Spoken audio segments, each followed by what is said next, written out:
Welcome into the pod is the roof, the official UNC basketball podcast of the Field of 68. I am your host, Riley Davis, joined as always by my co-host, Jacob Karabatsos. And today we have a very special guest. You may know him as the only member of the 2022-23 North Carolina Tar Heels to shoot 100% from beyond the arc. It's Jackson Watkins, former walk-on. Jackson, how you doing, man? Pretty good. Thanks for having me. It's a very generous stat to throw my way in the intro, but I'm excited to be here, excited to talk Carolina basketball. Well, I got to make sure people remember that because you did get UNC fans biscuits. Like, do you have any? Is there an official statement on that? Is there anything that you want people to know? Like, maybe an "I'm him," drop something like that. Like, tell the people. I'm that guy. No, I'll just say I think this is in my Twitter bio, but I'm a really proud member of the two-time biscuit-getter club. Um, we don't have a trademark yet on that name, and we don't have merch yet, but yeah, that's sort of that was my claim to fame, I guess. I love to hear it. And, before we get into the game breakdown, we are going to talk some about Carolina's win over Florida State, their 10th win in a row. We were just speaking off air. It feels like something we just expect these days for UNC to keep winning, even when they can win a little ugly, can win a little gritty. But Jackson, I first wanted to hear even how you ended up walking onto the team. Like, I know a little bit about the way Carolina does things with having JV players who try out and make the team and everything. What's your story with that? Yeah, and we were talking about it, just a few minutes ago. But I think coming out of high school, I sort of had two options and two routes I was sort of thinking about. One of which was playing at a Division III school. It was going to be a smaller school that maybe people didn't even know the name of. It would be fun playing, and it would definitely be a guaranteed spot. But I didn't know if I was fully committed to that route. And then on the other hand, I thought, maybe I'd take my chances and come to Carolina and try out for the JV team and see if I can walk on. And fortunately enough, I think I sort of took a leap of faith and, decided to go the big university route. Um, Early on, a lot of people don't know this actually, but I started on the women's team, like playing on the scout team, my freshman year. This was before JV tryouts. Mhm. So that was really fun, like getting introduced to the program that way and still staying in shape and everything. And then JV tryouts rolled around. I tried out. I was one of three freshmen to make the team. It was myself, Dewey Ferris, and Rob Landry, who I think here's a stat for you. I think we might be the first like JV class, like incoming class to eventually all get pulled up. Wow. Um, so I haven't done my research, but I feel like that's pretty rare. So Yeah. yeah, and played well enough my freshman year to, stand out on the JV team. Sophomore year, sort of through COVID, sort of threw a wrench in things, but then Mhm. by the time junior year rolled around, I had sort of committed to myself to stay in shape and be ready for any opportunity to walk on. And fortunately, got an opportunity to try out for 10 days and sort of just threw me into practice and made the team, and the rest is history. So, Wow. So even thinking back to your freshman year, that was when Roy was still the head coach. So when you were on JV, were you were playing for Hubert as well? no, actually, Coach Davis had coached the year before me, and then they Uh-huh. had Coach Frederick coaching us my freshman year. Gotcha. So it was a really unique time. I was actually talking to my dad about this today. Like I sort of came in at a very unique time where, I got to see Coach Williams sort of peripherally, Hmm. being in the locker, like the JV locker room, being in the stadium, sort of getting to see sneak peeks of practice and stuff. And then by the time I walked on, Coach Davis is coming in, Coach Williams is leaving. Like it was a pretty unique time in Carolina basketball. So it's cool to reflect that way. Yeah, definitely a pivotal stretch. And even I know not playing under Hubert under JV, like on the JV team, still getting to be on his inaugural team and be part of that Final Four run, and even seeing the evolution of Frederick as well. I'm sure just like seeing him have that JV opportunity and being retained on Hubert's staff has got to be pretty special. It's cool. You kind of have a unique spot in Carolina basketball history. So, but yeah, well, let's get into the game a little bit from this past weekend. JK, haven't heard from you yet, man. How you doing? I'm doing good, man. It's got some little bug or something going around. Throat's a little scratchy, so the voice is sounding a little raspier today. But we move forward. We're Yeah. talking about UNC Dubs. We move, and that's all we know right now. So it's interesting, man. This team is it's just not like the past. Say it every single episode, but when they were down by 5 at the half, I never once thought to myself like they're playing terrible. They've got 12 turnovers. FSU shooting 58% from three. Like we're cooked. We're going to keep turning the ball over. They're going to hit every single shot they take. It did have that feel in the first half, but then you look at the score and you're like, wait, they should be up like 15 right now. Like they should have been killing us. But that's just this team, man. Like even at their worst, they're finding ways to stay in games. They're finding ways like, yeah, they had 12 turnovers, they created 8. So it's like they made up for it a little bit there. They weren't really hitting shots in the first half. And then you're just kind of waiting. It's like I say, being a Patriots fan, it's like when I used to watch my beloved Tom Brady as the quarterback. There's never enough like doesn't matter. You could be down 14 with 3 minutes left. You're still like, we've got Tom Brady. It's kind of how this team feels. You could be down 10 with 4 minutes left and you have no worries. Yeah, even when Florida State, I know Carolina pulled ahead by 10, I want to say around 7 or 8 minutes left in the game yesterday. Florida State was able to cut it down to two with maybe 3 minutes left. And I had this feeling it's like, I just don't think UNC is going to lose this because we have RJ Davis. That was like honestly what it came down to. But, Harrison Ingram has been making a ton of big plays. It was great to see Cadeau going yesterday as well. And really, probably the best game I think he's had since the Tennessee game. I thought he was really good again. I think it was NC State when he had like 11-6. But yeah, definitely a standout performance from him. But Jackson, when you look at this team, and obviously you were a part of this program and know some of the guys from last season, but what do you think that this squad does that they keep doing to extend this win streak? Like, what is it about this team to where they're able to, get key baskets and get critical stops and really stretch out a lead as well? Yeah, I mean, I think there's a lot of things that are different, right? I mean, I think that's the beauty of sort of the state of college basketball right now is that every year seems to bring something new.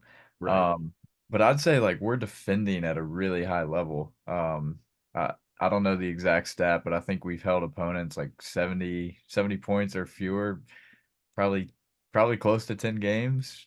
I don't know if Mm-hmm. anybody has stats on that, but like I think last year, that's the biggest difference between last year and this year is that, we were going to have to score 90 points a game to have a chance at winning when we're letting up, 70, 80. So I feel like that's probably the biggest difference.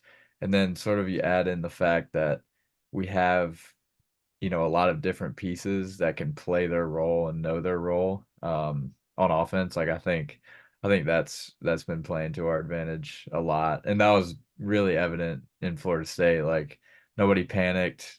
Uh, when we went down, people knew what we had to do to claw our way back, focus just one possession at a time. And, the outcome spoke for itself. So it Mm-hmm. was a really cool victory. And I think compared to, last year, I think if we go down 5-7, that balloons to 15 pretty quickly. So it's really cool to see, our guys learning how to fight through adversity and fight to, win the game. So that's really cool on my end. Yeah, you asked for the stat about holding opponents under 70. Carolina has held every conference opponent under 70 except Florida State, the first game, 78-70. The only other one to crack 70 was Louisville, oddly enough. And they're also the only team to score over a point or even to hit a point per possession from like a advanced stat efficiency margin, which is crazy that it was Louisville, the one team to do it. But yeah, I love that you brought up the defense. And this is honestly, Jackson, where I'd want to get some insight from you.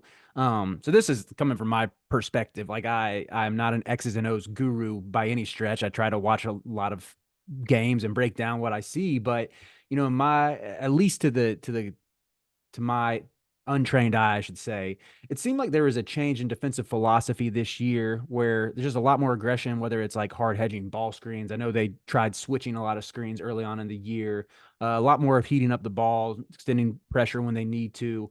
In some ways, it reminds me of how Carolina played in 2022, when it seemed like when the calendar turned to maybe late January, early February, there seemed to be this collective buy-in from the team. Where I go back to the UCLA game, and you had Brady Manick, who was seen as like this defensive liability by media folks alike the whole year, who he's hard hedging and like coming up with really crucial steals and just creating havoc, where it's like, wow, where did this come from? Like, whereas last year, again, I'm not insulting last year's team or anything, but it just seemed like the scheme was maybe more conservative, or more like Armando playing that drop coverage that teams could get easier shots on. Like, what have you seen, or what do you even know as far as different schematic shifts, or what you saw work in 2022 that this team's been able to replicate a little bit?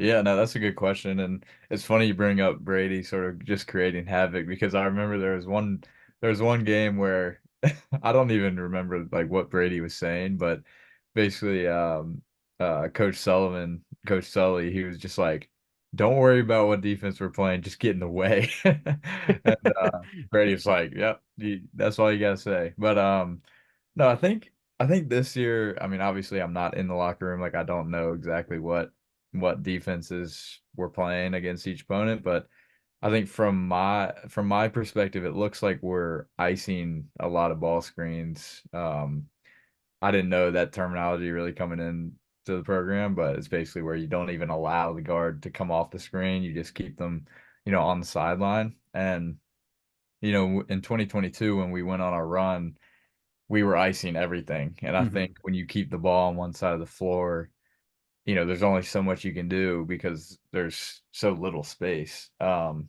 I think even if you have a really good guard who's crafty and you have a really good big rolling, like as long as you're bought in on the sort of weak side of the defense, you can Mhm. help the roll. You can tag them when they're rolling. And with a guy like Mondo being active, around the ball screen, like I think he's an underrated defender in terms of like being active with his hands. I remember in practice, I'd come off a ball screen and he'd tap the ball away when I thought, he was back. Like, I think he is underrated in that perspective, but I also think we're switching a lot, which is helping us. Especially having guys like Cormac and Harrison who are, skilled wings who can Mhm. guard basically 1 through 4. It just makes life easier when you don't have to, if you're not guarding the 5 man and you're switching everything, it just makes life a lot Mhm. easier for everybody. So I think ball screen coverage and, the fact that we're switching a lot, it seems like things are working. Yeah, appreciate that insight, and I love what you said about Armando. JK, would you care to take the mic and make another case for Armando as ACC Defensive Player of the Year? Because you Listen, know he had I another great mean, game I, defensively. I just think that I do think that the scheme has really just allowed him to, and I think, it's kind of like you said, not necessarily saying anything bad about last year's team, but I think it's a personnel thing that's allowing Armando to kind of almost roam. Like he's essentially roaming now, and he's able to impact every single shot at the rim. And it's first off, like a guy like Harrison, who's a dog, is just there switching everything. Cormac is there switching everything, and they've done a really, really good job of being quick on their switches to ensure that like if someone does get a mismatch size wise with RJ or Cadeau, like typically they're only letting the mismatch sit for like 4 seconds before they're either doubling to force it out, getting the switch when they pass it. Like they're doing so many things, but Armando, he's probably not going to lead the ACC in blocks per game. But if we were to look at the advanced analytics here, the field goal percentage when Armando is contesting shots at the rim has to be extremely low. Like if I had to guess, I'd say he's probably holding opponents to like low 30s. It might even be lower than that, but it's just making his life so much easier, man, because he's it's trust. Like everything is trust. They're bought in, like Jackson said, when you're bought in, that's when the defense clicks on all cylinders. And I just think every single one of them trust each other to be in the right spot right now. So Armando's not hesitating. When he sees Mhm. something weak side that he can go contest or block, he's doing it because he trusts that Harrison's there or that Withers is there, that Cormac's there. So I really think that like it just comes down to trust. And if UNC continues this, say they finish with like 1 or 2 ACC losses, I'm going to stand by what we said last week, and it's they have to sweep the awards because RJ is 100% the player of the year. Hubert is 100% the coach of the year.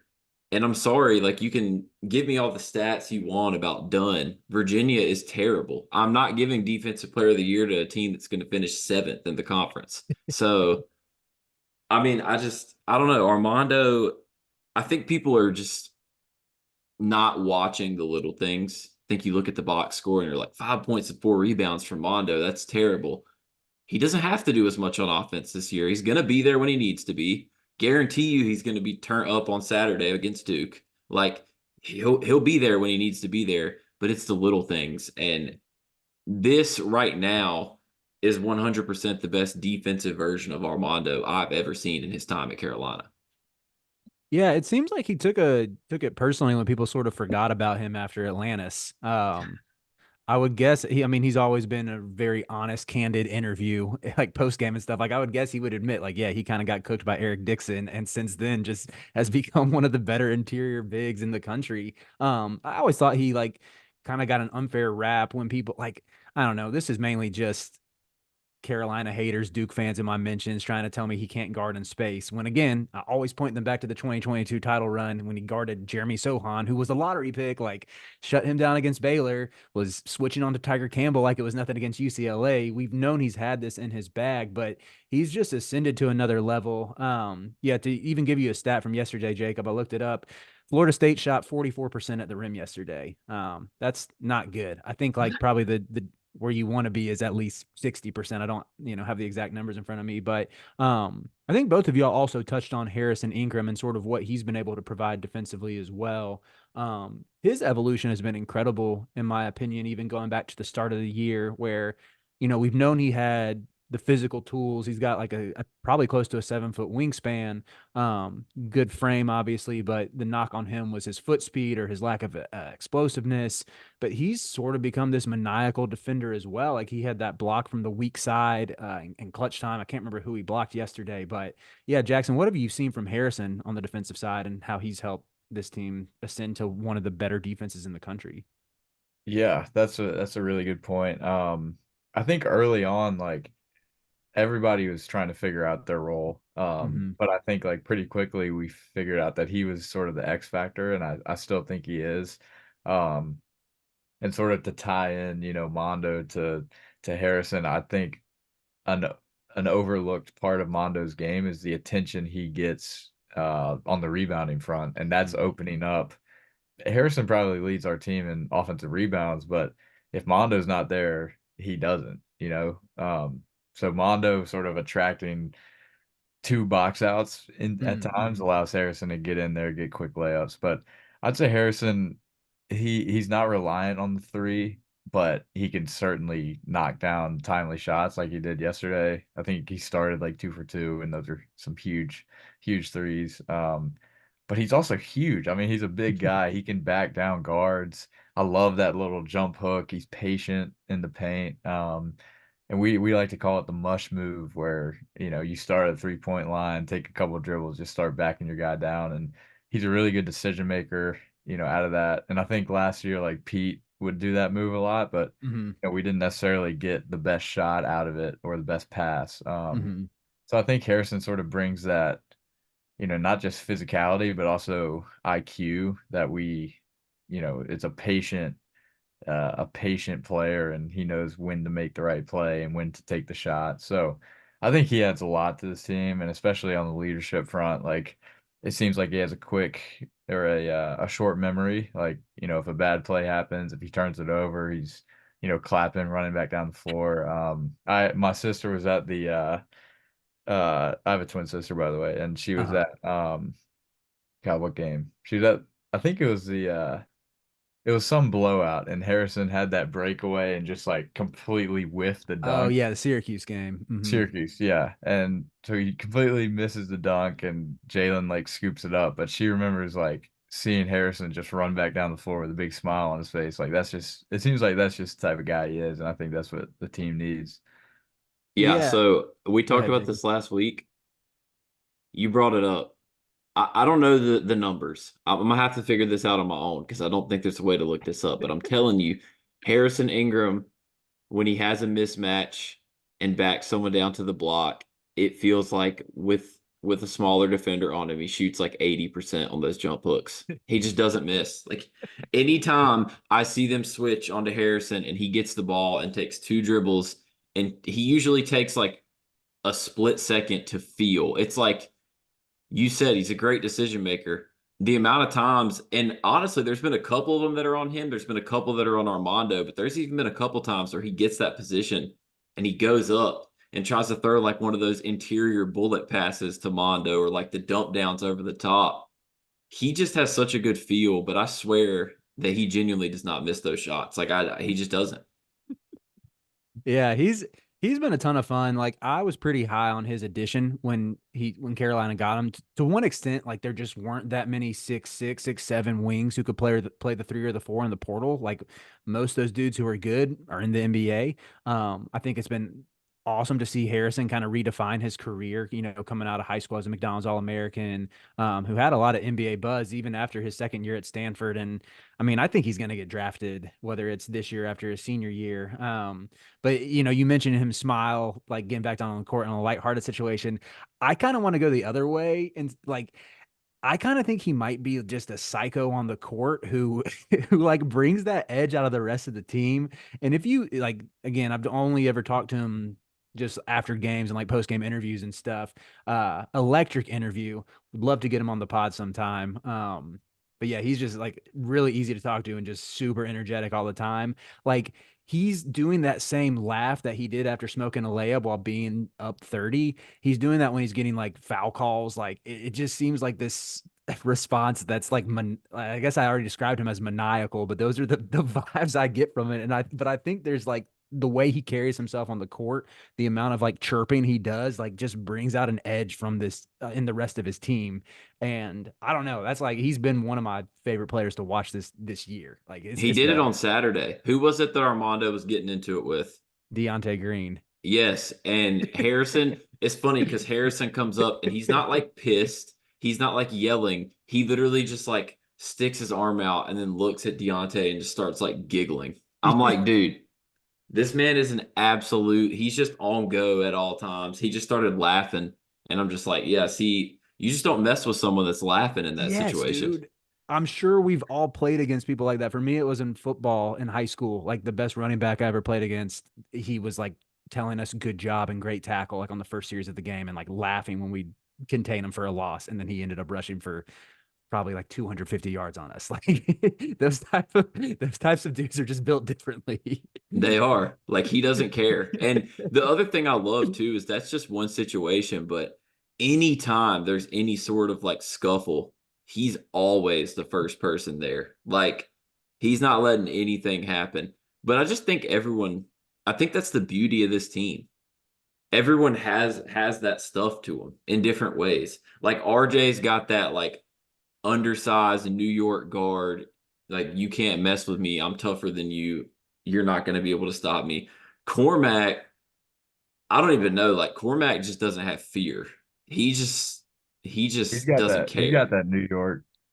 does. He And really then does. Cadeau like literally scares me because the way that Cadeau attacks the basket is crazy, but his quickness. I do want to solo this out a little bit because that game Yeah. Saturday was special, and how good he's going to be come into February conference tournament time is scary.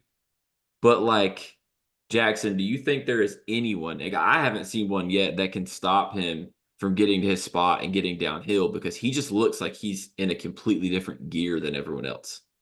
Yeah, I actually tweeted that during the game. I was like, I have yet to see anybody, who can stay in front of Elliot. Like, I mean, I miss every part of playing. If I could still be playing, I would. But I feel like if I was still there practicing against him, he would make me fall every practice, trying to stay in front of him. But yeah, I mean, he was it was on full display on Saturday, and I think everybody's sort of seen glimpses, but I think you see this steady steady rise of, his impact on the game. And, now he's really starting to take care of the ball. And also, I mean, that wraparound pass at NC State, like now he's, got a feel for the offense. He's probably seeing things a lot easier and stuff. So it's been really cool to see. And especially thinking he's supposed to be a senior in high school right now. I mean, that's just special right there. So Mm-hmm. Who do Jackson? Who do the guards primarily work with? Or maybe I guess it could be he's. I know Elliot's talked about Marcus Page a lot. I know he wasn't on staff last year, but what coaches do you think are like working with him the most? yeah, I mean, with the guards, it was when we broke down by like guards or bigs, it Mm-hmm. was primarily Coach Fred or Coach Lebo. I mean, getting to learn from Coach Lebo was probably one of the coolest parts of my experience. Just with how legendary of a player he was at Carolina, like just his knowledge of the game is special, and I think I think he's probably doing a really good job teaching Elliot, and I know Marcus is too. So. Um, yeah. Yeah, with Lebo in particular, I mean, it doesn't have to be funny or entertaining necessarily. I'm just curious, like any stories or like what he does that was so impactful for you to get to be coached by him, and even if you had a guess, like what could he be doing that is helping Cadeau turn this corner to where, I mean, Cadeau said yesterday post game that the staff is running more sets to get him downhill and everything. I do think it helps when I mean, you play a team like Florida State that's switching 1 through 5, and you just attack those switches. But yeah, what do you think is helping him get into like basically be set up for success, and what he's learning from these coaches? Yeah, I mean these coaches are, the best in the game, the best in the business. Like looking back on my time, I miss the players, like my teammates and everything, but right behind them, I miss the coaches. I was seeing them every day. They were teaching me a lot. Obviously, they gave me the opportunity to, walk on and be part of the team. And I think, getting to play because we sort of broke it down by scout team, like one of the assistant coaches would teach us, the opponent's plays, and then we'd play them against the starters and stuff. So that's where I realized like how well our coaches know ball. Like I thought I knew basketball coming in, and like I learned so much about defensive schemes, offensive schemes, what types of shots to take on offense, what types of shots we want a team to take on defense. Like they're just so knowledgeable and they have so much experience, coaching that I have full confidence that they're making every, necessary adjustment and trying to get the best they can out of each player. And I think we're sort of seeing that, like, you want to break down each player's individual game and, improve their individual game. And I think when it comes to practice, that's where you're really trying to build up, you know, Mm-hmm. your team's ability. So I think it's a mix of probably, getting the best out of each individual, but also making sure they know their role, making sure everybody meshes together. And, I have full confidence that, they're taking advantage of everybody's skills and strengths. As you guys know by now, we've partnered with BetMGM this season. We'll be using BetMGM lines to make all of our picks, and we'll have special offers for the listeners and the viewers of the Field of 68 each and every week of the college basketball season. We have a special offer that will be available starting on Tuesday, January 9th, and running through Monday, February 12th, the morning after Super Bowl 58. If you haven't signed up for BetMGM yet, in honor of the big game, you can use the bonus code FIELD158 and you'll get $158 in free bets on your first wager with BetMGM, regardless of whether or not you win that first bet. Here's how you make it work. Download the BetMGM app. Sign up using the bonus code FIELD158. Deposit at least $5 and place your first wager on any game. You'll receive $158 in bonus bets, regardless of the outcome of your bet. Just make sure that you use that bonus code FIELD158 when you sign up. And remember, BetMGM is now available under one wallet in select states. As a New Jersey resident, this is super convenient when I have to go cover games in New York or Philly, which happens quite a bit. When you cross state borders, you just log into your existing account and fire away. You don't have to create separate accounts in each state. It's easy, it's simple, it's clean. And most importantly, we have some fun stuff coming up for the heart of the college basketball season. Bet insurance tokens, college hoops odd boosts, and my favorite, a nice juicy parlay boost. So download the BetMGM app and sign up today. Field 158. Yeah, just you talking about that and even different schemes you learned under coaches. I know I've been harping on this defense. I mean, JK and I have talked about this a lot really over the past month and a half. I can't get over the fact that this team was like 50th or 49th in defensive efficiency on Kim Palm after the UConn game. And they are fourth right now. Like that is a monumental turnaround. I know players have talked a lot about Coach Sullivan and like his impact on the defense. Like when you were playing, I mean, maybe it was Sullivan, who was like the coach who would get on y'all the most about defense? Like who was the one who was amping you up the most to, get out there and check somebody? Yeah, Sully was huge. I mean, he wouldn't talk, a lot, but when he talked, everybody listened, and it was usually because he messed up.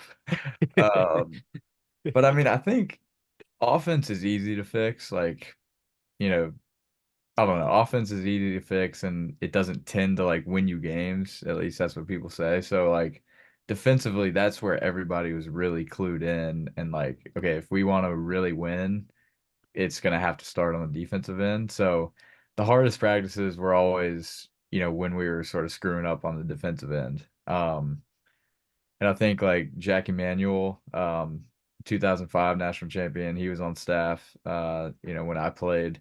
And I actually, fun fact, I played with him on the women's scout team because he was an assistant for the women. So I sort of knew him coming in, which was awesome. And he would really get after the guys, because he could tell, if you weren't giving 110%, and, he'd call you out on it. So, I think, yeah, like Sully and Jackie were definitely the big defensive guys, and Lebo as well, Coach Uh-huh. Lebo. Uh-huh. Yeah, you mentioning, okay, I gotta ask, this is gonna open up an old wound. Home loss, Dean Dome against Duke last season. I think the final score was 63-59, or it was after one of the Duke losses. Jeremy Roach hit a go-ahead bucket off a ball screen, said something post-game about how like he knew that Carolina wasn't going to communicate. I'm guessing like that's obviously something the team hears.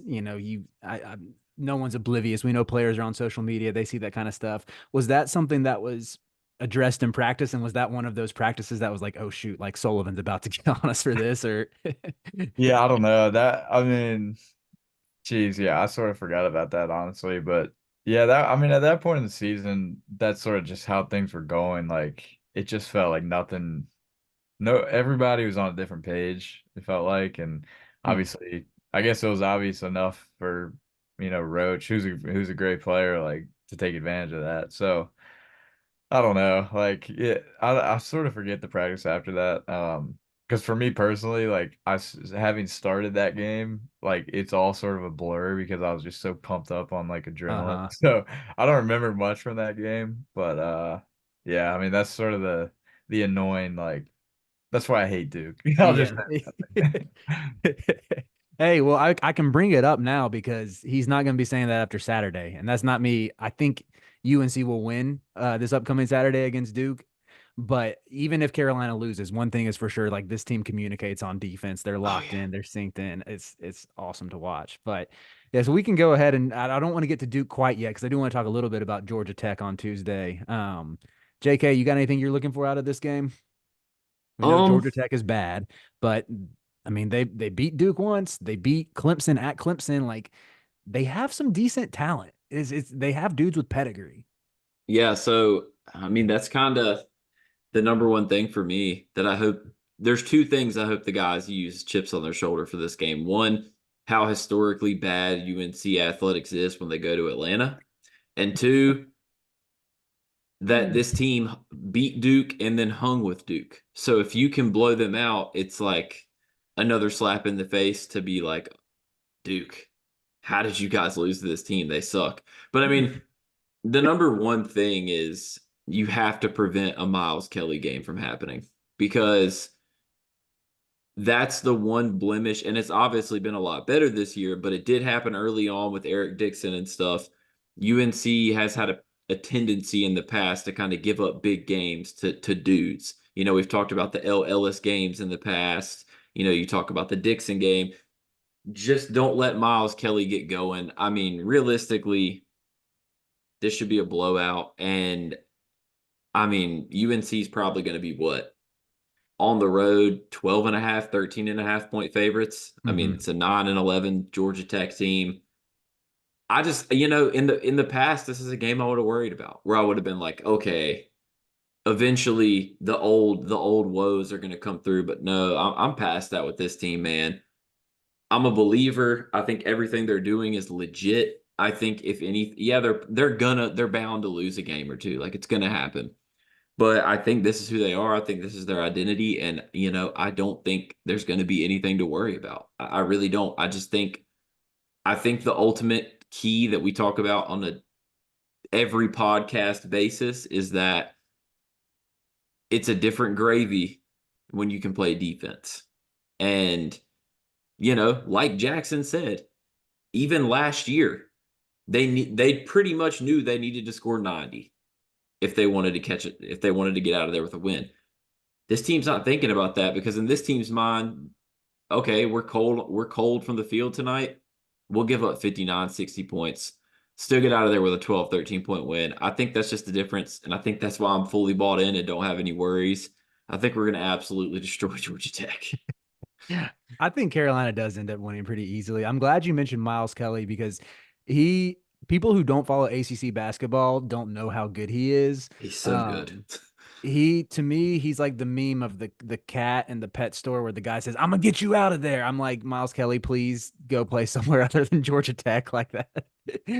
I think Damon Stoudemire will get it turned around at Tech. Like, I mean, like I said, he brought in some dudes with pedigree this year. Kawasi Reeves, a former 4-star, like high 4-star recruit, found Nathan George, their point guard, out of nowhere. Kid was got him out of Canada, and he's had a couple huge games. I think even Debo Coleman, I guess he's playing less this year. He's a former 4-star guy. And then Bay Ndongo, who's had some big games from them as well. Another top 100 kid. Like, I think he'll be able to get it going, which will be good for the conference to, maybe eventually Georgia Tech won't be stomping, or what's the phrase I'm looking for?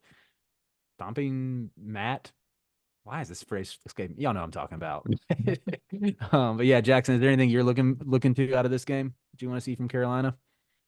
Yeah, I mean, I'm of the thinking that, a win's a win. Like, as long as we can get out of there with a win, I'm happy. And I think, for me, it was always like, and one thing that Carolina like taught me is that, like, if you're playing a team that's got nothing to lose, like, that can always be scary. And Yeah. Georgia Tech certainly has nothing to lose, and a win against us would be like winning the national championship for them. Mhm. So that's always something to, at least think about. If you're not going to worry Mhm. about it, like, at least, think about it. But I think if we, prepare just like any other game, I think we can go in there, take care of business, as long as we're not looking, you know, too far in the future to Saturday. Yeah, that was going to be my thing. The more I think about it, that's the one thing that does scare me about this spot a little bit, is you do kind of look ahead to Duke, and it's at UNC. You want to win that one bad. You're on the road for this game. Who really cares? I really just think it comes down to, I think this team's so talented and so good at what they do that it might get ugly if they have that mindset. I still think they can squeak out a win, but I'm with you, man. I hope they prep. I hope they're not thinking about the Duke game on Saturday until Wednesday. Hey, JK, we're talking to a former player here who just gave us a very typical "don't look ahead" type speech. We know the team's gonna be Oh, not dominated. Jackson player speaking on the pod. No, I'll tell you the last time I looked ahead was back in the fall during the football season, and we had just beaten Miami, and I went ahead and bought my plane ticket. Like, okay, Oh I'm my. gonna come back for the Duke homecoming weekend because we're playing Virginia, Georgia Tech, and Campbell, and those are gonna be 3 wins. We're gonna be like 8-0, 9-0 coming into the game, and what do? We lose to Virginia, lose to Virginia Tech. So, like, that's why I try not to look ahead. It always happens. No, so that actually brings me to a question. Are you gonna pull up for any games this season? Or is it Yeah, too hard? actually, I've been so I was at the Lehigh game back in November. Got to see the boy Rob bank in that three, which was electric. And then I went to the game in Charlotte against Oklahoma, which was a lot of fun. Went to the UConn game in Madison Square Garden since they were up here, which was really cool. Got to go out with a couple of the couple former players afterwards. Last week I was at the Wake game, so got to see RJ absolutely torch them, which was fun. And drum roll, please, I'll be there on Saturday for Duke. Hey, I will be too. We should link up. Maybe we Yeah, can do a little definitely. live reaction show. Hop on a Twitter space or something. Yeah, for sure. Dude, it's gonna. Elite. Do you think you're gonna be I'm curious, like I feel like Roy would talk about this his first year, like the year we went to the national championship game, that it was stressful for him to watch Carolina play, and he never felt that when he was a coach. Is that like when you were on the team, did you ever feel stressed during the games, or like how's it feel compared to being a player versus being a spectator? Yeah, I'll say, growing up as a kid, like I was the kid who was yelling at the TV or like this is a funny story from the 2017 national championship. Every single game in March Madness, I had never watched with my twin sister. Like we're really tight, but she was at practice or school and Uh-huh. we weren't in the same place. And it's the national championship game against Gonzaga and I hear the door open. There's like 10 minutes left. Like it's still a really close game. And I hear the door open and it's her. And I like literally turn around and I yell, like, leave, like go outside. And so while we won the national championship, she was just standing in the driveway. But she was bought in. I mean, talk about buying in. Like she understood. And so anyway, that That's was my true, sort of, true sibling love. Did she go yeah. to Carolina too? No, she went to Columbia up here in New Oh, York. But geez, smart Hey, she family. chose the right color scheme. yeah, I know. So she loves to rock the baby blue. And she might, I think she wants to teach down the road. Like I could see her Hmm. teaching at Carolina because she loves Chapel Hill and everything. Hmm. But in terms of like my perspective as a spectator to a player, I'm a very nervous and stressed out spectator. But while I was a player, I sort of always felt like we were gonna win or had a chance. And like Uh-huh. the most riled up I would get would be like at a ref. Like it wouldn't be about how we were Yeah. playing. Yeah. But now that I'm sort of on the other side, the first time back in the Dean Dome watching a game, I was like really sort of antsy and like I felt like I should be out there, almost like I was late for work or something. But it's definitely different, but getting used to it. Is there ever a moment where you watch, where you see something go wrong on the court, timeout's called, then they show the huddle, and one of the coaches, whether it be Hubert, whoever, is going crazy, and you're thinking to yourself, well, I know what they're getting lit up for right now. I know what he's saying. Yeah, no, definitely. And it was funny. I think it was the lead or no, it was the weight game because we were down at halftime, like we should not have been down. And um the guys come out with maybe 4:30 on the clock. And usually when you come out that early, that means it was a pretty brief pretty brief halftime message, which is always the most brutal. So I could tell they got a pretty stern talking to in that game because if you're coming out with maybe a minute left, like okay, you were talking about something Uh-huh. constructive and but they came out with 4 minutes left and I was like, yeah, they just got it. It was funny, like I can't remember if it was in the first half or the second half against Florida State, but it was after some mistake, and they showed. I mean, it was maybe the most animated I've seen Hubert on the sidelines all year.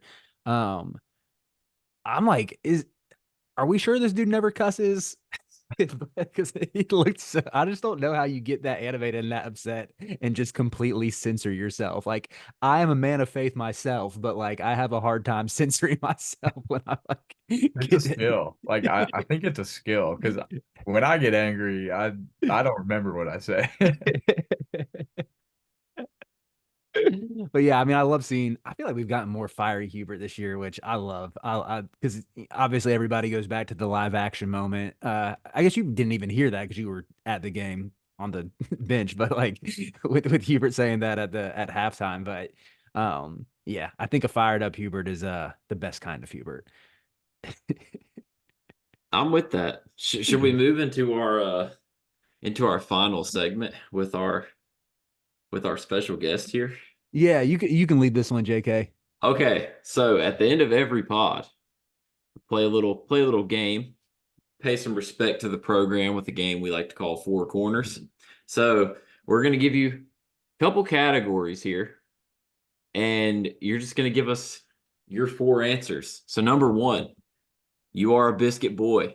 I was there for one of the biscuits, and I gladly rejoiced in my free biscuit. So that being said, what is your top 4 food items from Bojangles? Oh, that's a good one. I mean, without having to say much, like number one's got to be biscuits, right? But Absolutely. if I'm gonna like, I don't know, the bacon, egg, and cheese biscuit specifically, I know that's not the deal, but like that sandwich is a piece of goodness that I really appreciate. And honestly, I don't go to Bojangles all that often, but I'd say like the regular biscuit, the Bowberry biscuit, Mm. the sweet tea, obviously. Oh yeah. I guess the bacon, egg, and cheese. You All go. around. So you're going bacon, egg, and cheese over Cajun filet. Yeah, I haven't tried the Cajun filet. Really? You need to I'm change that. also a bacon, egg, and cheese advocate, I must admit. I can't I'm a believe big I'm the only breakfast one guy. here. I'm the only one holding it down for the Cajun filet. Jackson, when you're Listen, here this weekend, you gotta. I'll occasionally do a Cajun filet. I like to add, get the one with cheese, add a little bit of extra to it. But man, when they get the bacon crispy on the bacon, egg, and cheese, it really just hits different. Yeah. Maybe I will try the Cajun filet though this weekend. Get you a Cajun filet like either Saturday or Sunday morning. Actually, you ever go to Sunrise Biscuit in Chapel Hill? Oh yeah, that's the Okay. spot. Because I'm like, you don't need to go to Bojangles on Saturday. Get Sunrise Biscuit Kitchen instead if you're getting biscuit. Yeah. The My sunrise cinnamon roll hits every time. I love Sunrise. my roommate and I would go like a lot of Sundays. Like we just go drive down, get a Sunday morning sunrise biscuit. So Mhm. yeah. Yeah, Okay, we would. so I got one more. This is a fun one. I was torn between 2, but so obviously the transfer portal is absolutely massive right now. Everyone's transferring in and out. So you wouldn't trade your time for UNC for anything. But if there was a walk-on transfer portal and you were there, what would be the 4 schools? It could be for any reason. It could be for environment. It could be for their gear, education, whatever. What would be the other 4 schools that you would go to besides UNC? Dang, that's a really good one because like I would never think about that if you hadn't asked. Okay, I'd say in no particular order, but I'd say Texas is gonna be up there. I grew up in Austin until I was 8, 7 or 8. So like if the Longhorns are playing, I'll root for them as long as they're not playing the Heels. So I'd say Texas, and it's like a big school, so similar vibe to Carolina. Mhm, mhm. Probably like UCLA. I toured out there, when I was in high school. I like toured the school, really like the campus. I like California, so and just a historic program. Um, I'll tell you, never in a million years Duke or Kansas. So those are on the Respect. bottom of the list. The other two, maybe like, I feel like Villanova. Like, I don't like Villanova, but if I could go play for Jay Wright, like if I could Mhm. have, like that would have been really, really cool. He would have had you posting up other guards, inverting the offense. You Yeah, would have had a lethal jump stop and pivot. Like, Jalen Brunson would have taught me well. All right, last one, maybe like Oregon for like the gear and everything. Mhm. That was going to be Like, the guess for me. Like, I feel like Oregon would be in anyone's top 4 because the gear is just otherworldly. I yeah, think okay, as far as West Coast schools go, I think Arizona's gear is cooler. I think Arizona has some sick jerseys. yeah, Their they do. throwbacks are dope, and I bet Tucson would be cool. I've never been to Tucson or Eugene, but I would guess Tucson. Definitely less cold. Probably. Yeah, I'm just thinking about it from like if you go to Oregon, you get all the player exclusive J's. Good point. I didn't And think about that. now in the NIL era, you could sell them. You could probably make a smooth like 50 grand off player exclusives. So I mean, you're kind of getting an NIL back. Yeah. Jackson, what were the best Jays you got being on Carolina's team? Definitely the PEs. Last year we got the low ones, which Mm-hmm. honestly are like the most comfortable J's. So those are probably my best, and then also like the cool gray 11s. Um, what else? I mean, there's a bunch. I have a closet in my mom's house that it's just floor to ceiling, like boxes. Like I'm a collector now. Dang, that's sick. Love That's so that. dope. I really want a man cave one day where I can just like put them up for on display and stuff. Like I don't know. All right, I got one final question that doesn't fit the Four Corners theme, but I gotta ask, like, what was the well, maybe you could give me top four even, or just give me like one or two, like the best moments from that Final Four run in 2022. God, I tell people like that was the best month of my life by far. And I was actually telling my mom this, like it was only maybe 6 days, 5 or 6 days, and it feels like I mean like in New Orleans, and it Mm-hmm. feels like a huge chapter of my life. And like when I reflect on my college experience, like those 5 days feel like they last a lifetime. But I'd say jumping over the bench to get onto the court after the buzzer went off against Duke Mm-hmm.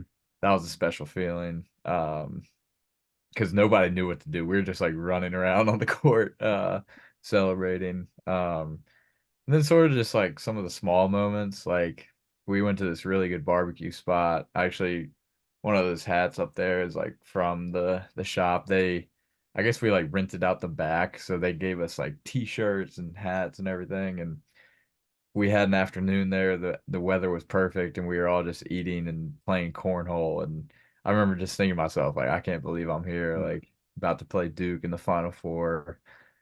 And I was definitely nervous at that point, but like I didn't let that stop me from appreciating, where we were.